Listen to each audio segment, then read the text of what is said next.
Hello बच्चों, मैं अजीत वर्मा फिर से हिंदी क्लासेस की तरफ से आपके लिए आपकी मैथ्स का क्लास को लेकर आ चुका हूं। हम लोग कर रहे हैं सेट्स। लास्ट क्लास में हमने ये सीखा था कि सबसेट्स किसको बोलते हैं। तो हमने आपको बताया था कि एक सेट दूसरे का सबसेट तब माना जाएगा जब एक का सारा एलिमेंट दूसरे सेट में बिलोंग करेगा। आप पिछले वीडियो में जाकर देखेंगे तो आपको ज्यादा बेहतर समझ में आएगा।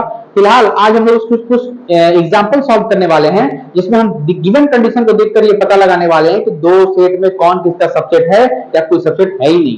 तो देखिए बच्चों, यहाँ पर एक क्वेश्चन लिखा हुआ है, स्टेट इन ईच केस। आपको चेक करना है A is the subset of B और A is not subset of B. ये नॉट होगा, यहाँ पर ए बी का सबसेट है या ए बी का सबसेट नहीं है। तो ए को चेक करना है कि ए का सारा एलिमेंट बी में बिलोंग कर रहा है या नहीं कर रहा है। अगर ए का सारा एलिमेंट बी में बिलोंग करेगा तो ए बी का सबसेट होगा, अदरवाइज ए बी का सबसेट नहीं होगा। तो चलिए क्वेश्चन सॉल्व करते हैं। तो यहाँ पर हमारे सामने एक सेट है ए, उसका एलिमेंट आ रहा है 0 1 2 3 और बी में आ रहा है 1 2 3 4 5। तो क्या ए बी का सबसेट है? तो क्या ए का सारा एलिमेंट बी में बिलोंग कर रहा है? आप देख रहे हैं 0 एलिमेंट ए में है जो बी में बिलोंग नहीं कर रहा है, और अगर ऐसा है तो हम बोल सकते हैं ए बी का सबसेट नहीं है।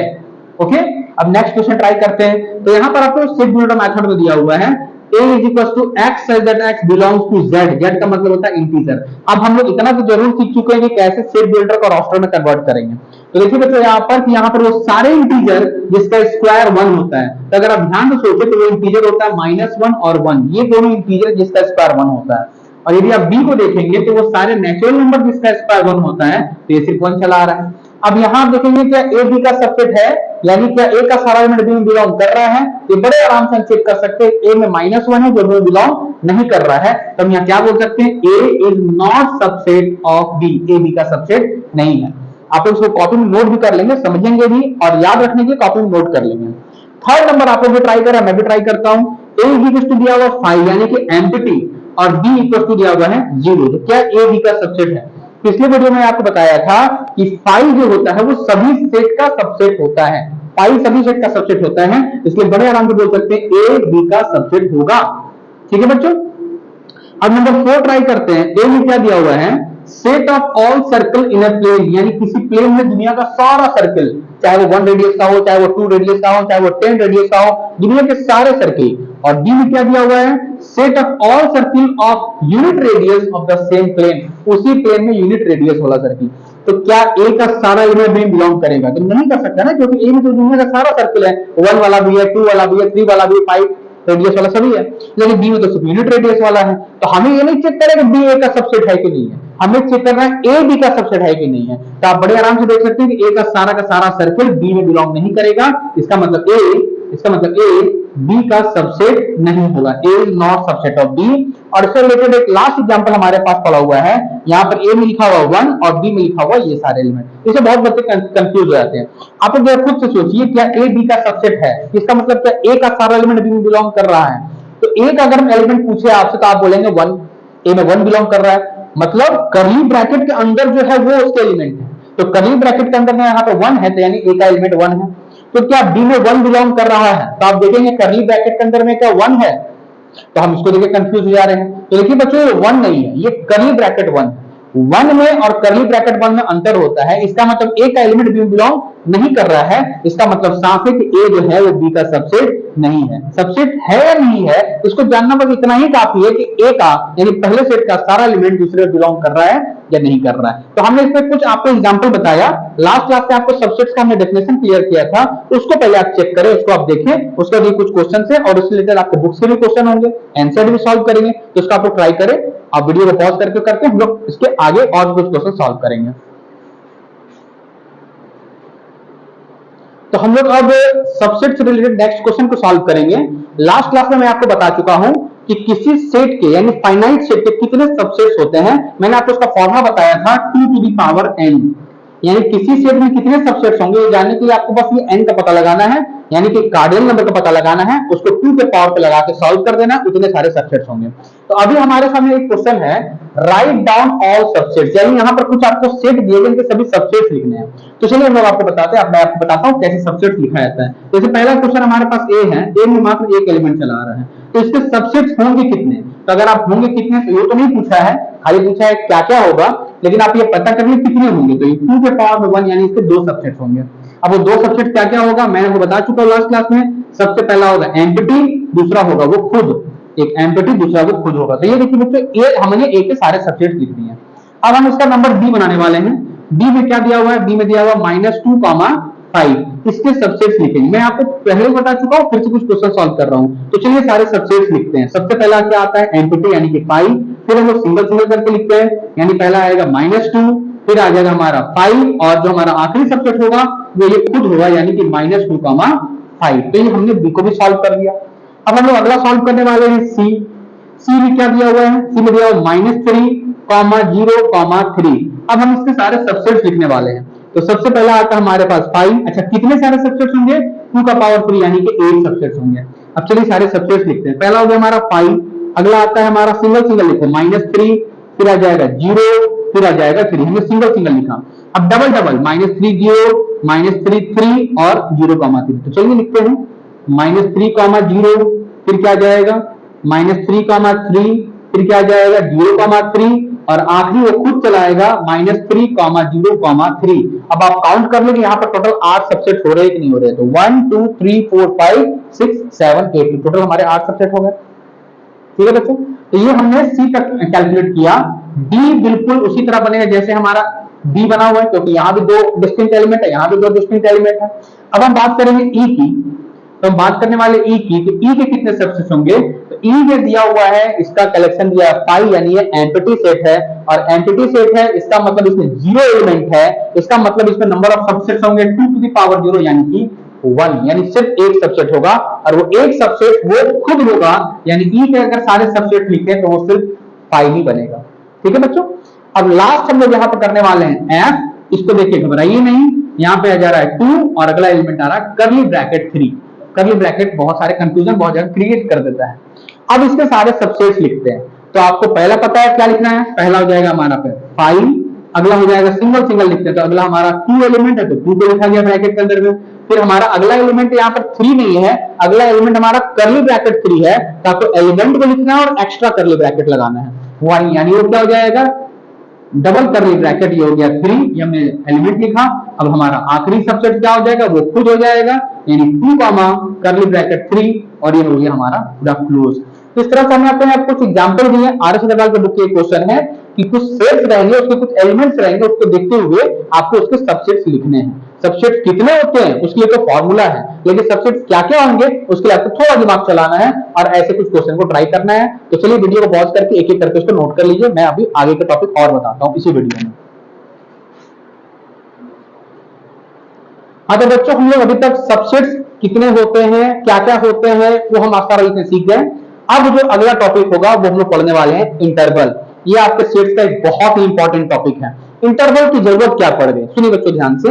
अगर मैं आपको बोलूं कि यहां पर कुछ एलिमेंट लिखिए जो -3 से बड़ा हो और 7 से छोटा और बराबर हो, -3 से बड़ा बराबर हो और 7 से छोटा बराबर हो, और ये x जो है वो n हो, x क्या हो, n हो। तो आप n का मतलब जानते हैं, n का मतलब होता है नेचुरल नंबर। तो आप बड़े आराम से इसके सारे आंसर लिख सकते हैं। -3 से बड़ा बराबर ट्राई कीजिए, यानी 3 को लेना है या नहीं लेना है, तो बेशक लेना है क्योंकि इक्वल टू लगा हुआ है। तो हमें 3 को लेना है, हमें 4 को लेना है, हमें 5 को लेना है, हमें 6 को लेना है, हमें 7 को लेना है। तो ये सारे कलेक्शन चले आ रहे हैं, ये सारे एलिमेंट चले आ रहे हैं। अगर मैं आपसे बोल दूं 3 से बड़ा हो मगर 7 से छोटा बराबर हो और x जो हो वो इंटीजर हो, z हो, तो क्या क्या आंसर आएगा। तो हम लोग बड़े आराम से लिख सकते हैं इंटीजर में 3 से बड़ा मतलब 3 को नहीं लेना है। 3 से बड़ा इंटीजर क्या होता है, 3 से बड़ा इंटीजर अगला 4 होता है। तो इसके क्या क्या आंसर आएंगे, इसके 4 हो जाएगा, 5 हो जाएगा, 6 हो जाएगा। क्या 7 को लेंगे, तो ये देखिए यहाँ पे इक्वल टू का साइन लगा हुआ है, यानी कि हमें 7 को लेना होगा।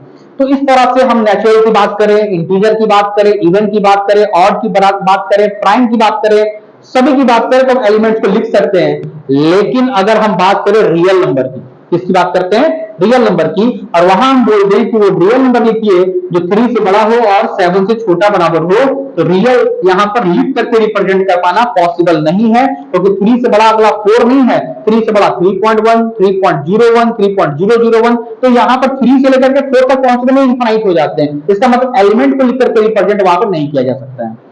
किसके केस में नहीं किया जा सकता है, रियल नंबर के केस में नहीं किया जा सकता है। तो उस केस में हमें बताने के लिए, एलिमेंट को दिखलाने के लिए हम जो यूज करते हैं वो होता है इंटरवल। तो चलिए हम लोग अब एक एक करके इंटरवल के बारे में सीखते हैं। पहली बात हम ये सीखे, इंटरवल की जरूरत क्या नेचुरल नंबर को पड़ेगी?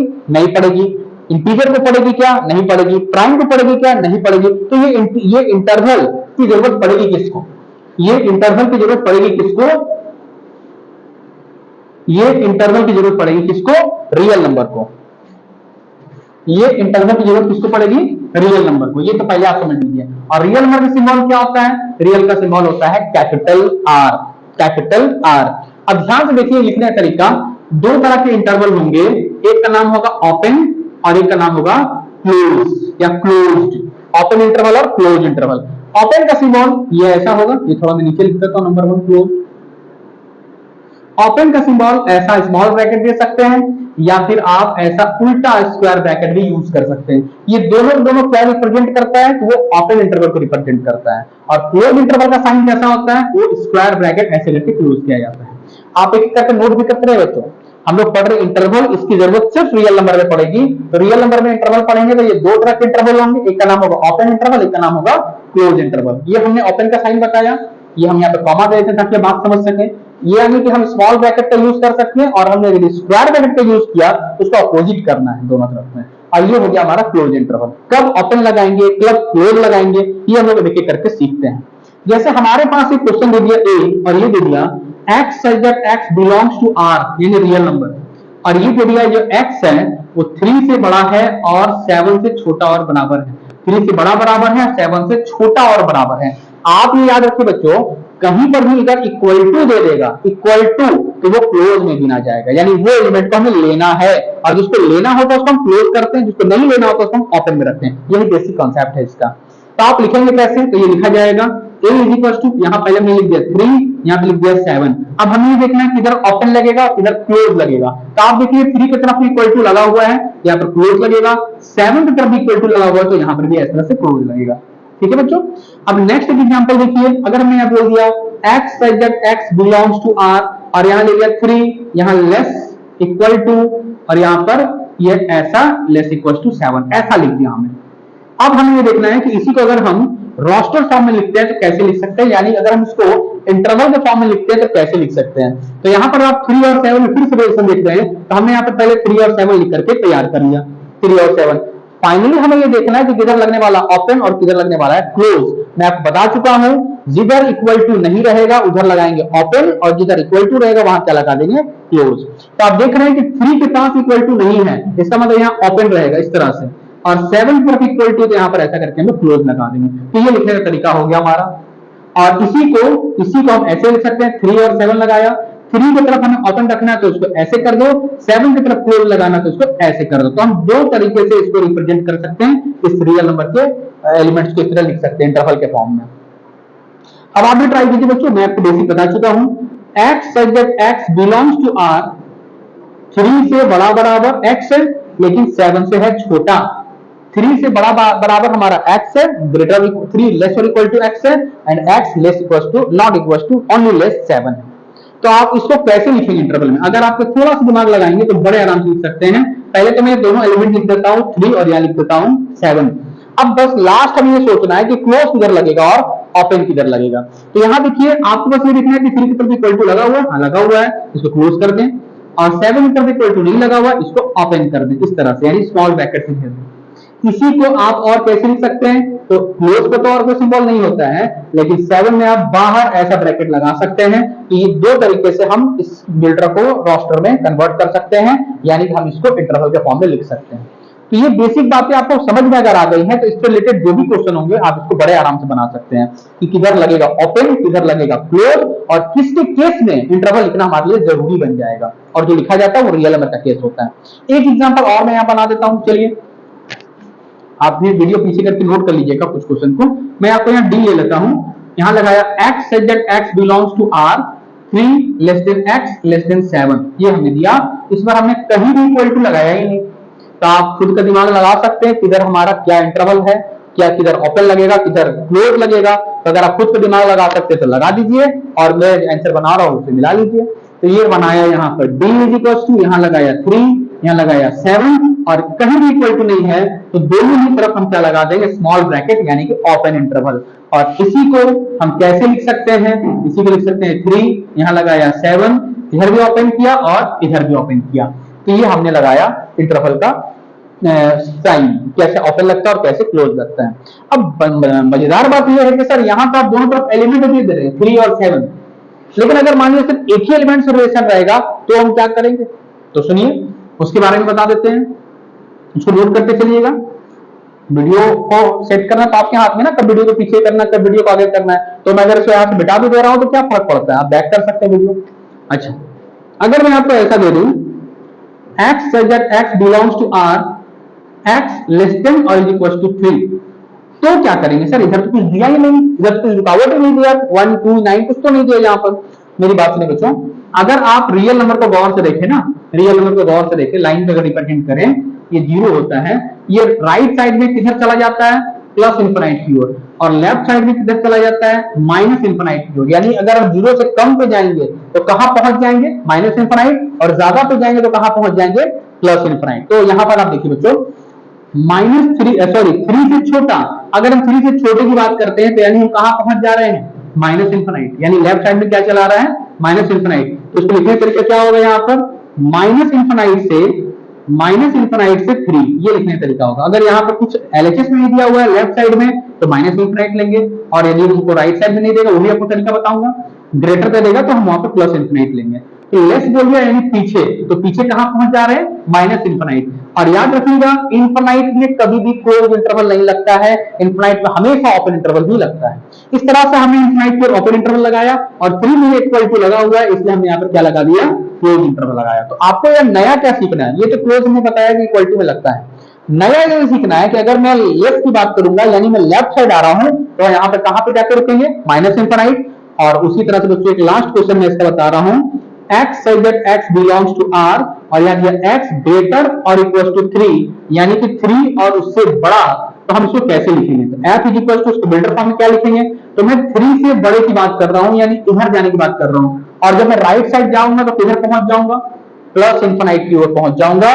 तो हमें ये लिखना है 3 और फिर यहां लिखना है प्लस इंफिनिट। कभी भी आपको प्लस इंफिनिट और 3 नहीं लिखना, आगे जा रहे हैं तो हमेशा लेफ्ट के एलिमेंट को लिखा जाता है। 3 में इक्वल टू लगा हुआ तो यहाँ पर क्लोज लगेगा, लेकिन इंफिनिट में हमेशा क्या लगता है, ओपन लगता है।